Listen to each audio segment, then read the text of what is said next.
Tahimik ang mundo ko, ngunit hindi ibig sabihin ay walang laman.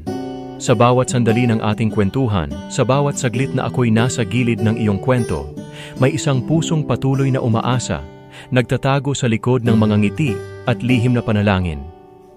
Ito ang kwento ng isang pag-ibig na hindi sigaw, hindi pagpaparandam, kundi isang tahimik na pagsulyap.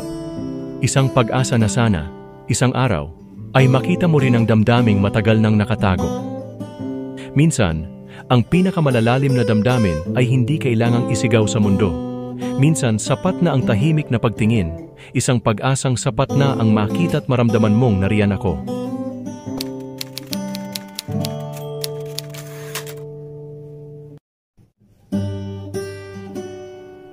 Tahimik ako. Sa bawat sandali ng pagkakakilala natin, nandyan lang ako, nasa tabi, nasa likod, sa mga sulok ng iyong mundo na hindi mo sinasadyay nalalampasan. Ngunit alam mo ba, ang bawat ngiti mo'y parang araw na sumisilip sa madilim kong langit.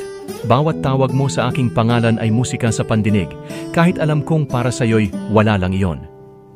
Hinihintay ko, hindi ang araw na mahalin mo ako, kundi ang sandaling makita mo akong naririto. Lumingon ka lang, isang saglit, isang pagkakataon. Hayaan mong ipakita ko ang damdaming itinago ng bawat katahimikang pinili ko. Oo, natatakot ako, na kung masabi ko ang lahat, baka mawala ang natitira nating pagkakaibigan. Baka ang init ng samahan natin ay mapalitan ng lamig ng hindi pagkakaunawaan. Ngunit mahal, araw-araw sa likod ng bawat pagbati at kwento mo, may lihim akong dasal, na sana isang araw makita mo rin ako. At kung dumating ang araw na iyon, hindi mo kailangang mahalin ako pabalik.